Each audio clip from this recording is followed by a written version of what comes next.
Hi, today's tip is on how to prepare lobster tails. I know everyone loves them. They're not quite sure what to do with them. Some people buy them pre-cooked, but you know what? It will save you a lot more money if you went ahead and bought your own lobster tails frozen, just the tails themselves, and it's easy to prepare at home. If you want to make them fancier, there's a way to make them, and they're called the saddleback tail. You can also just boil them if you want, straight up, but I think from a presentation standpoint, if you prepared your lobster tails a saddleback style, I think you'll impress your guests. So let me show you what exactly that is. It's really easy to do, everyone can do it, and then you would broil them for about 12 to 15 minutes depending on the size of the lobster. So let me show you what I have here so you can see what that is. Saddleback just means is that you pull the meat above the shell.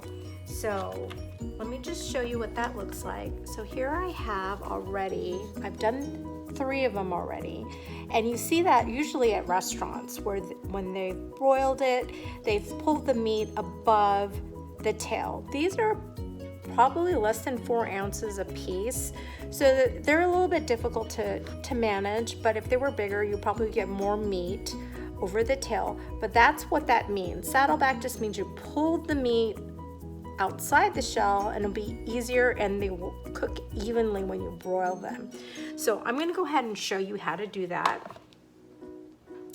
So let me just move these, squish these aside. I've done 3 of them already, and hopefully you can see what I'm doing.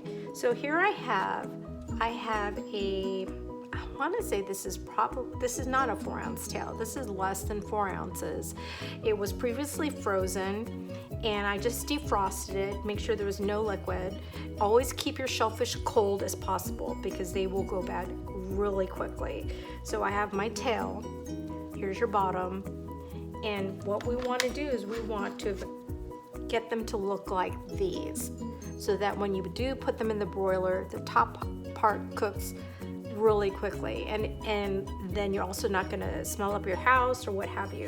So here we go. I have 3 of them prepared. Here's my last one that I want to show you, and I just basically flatten it out. I get a kitchen shear, a very sharp kitchen shear, and hopefully you want to invest in one of these. Don't use your normal scissors. Get a kitchen shear strictly for food purpose. And all I do is I cut down the middle of the lobster tail. And here I go. I'm going to go ahead and I'm going to cut all the way down to the end of the tail. You can see that. And then we want to release the meat on either side of the shell.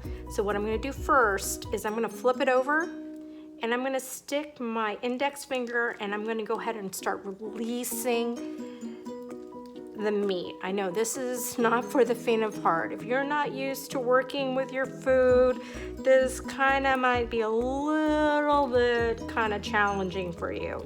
But for those foodies out there who want to know how to do this, get in there, all right? So I'm just going back and forth, releasing the flesh from the shell, and I'm going to go ahead and do the same thing for the top part. I want to release as much as I can. And I know some of you might be saying, God, this is so much effort, but you know what? You go to those restaurants, and that's why you pay all that money, okay? You got people who are doing that for you, but it's so easy to do this at home. So here I am. I'm kind of just working with the shell, trying to make my way through, and it's just gonna, all right, I know, you're probably going, oh my God, what are you doing to this poor little lobster tail? All right, then what I want you to do is just kind of pry it open, and because you did all that effort, I am now going to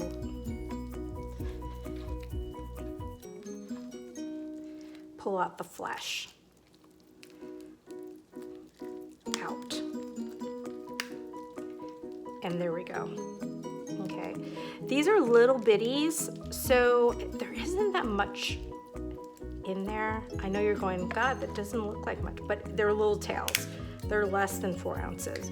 So here we go. I released the flesh as much as I could. And as you can see, there's the flesh. And then what you want to do is you cut through the middle, pinch it together, and then just lay that part right on top. Do you see that? And that's what makes what we call the saddleback. The flesh of the lobster is now sitting on its shell. Again, see that? Pinch the opening that you did and just put it on top. And that's what's gonna cook when you broil it, okay?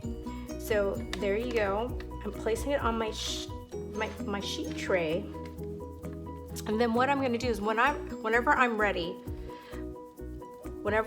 to cook these, I'm gonna go ahead and, the way I like to do it is I'm just gonna drizzle just olive oil. A little bit of olive oil, no salt and pepper, because I wanna taste the lobster. I wanna taste what it tastes like.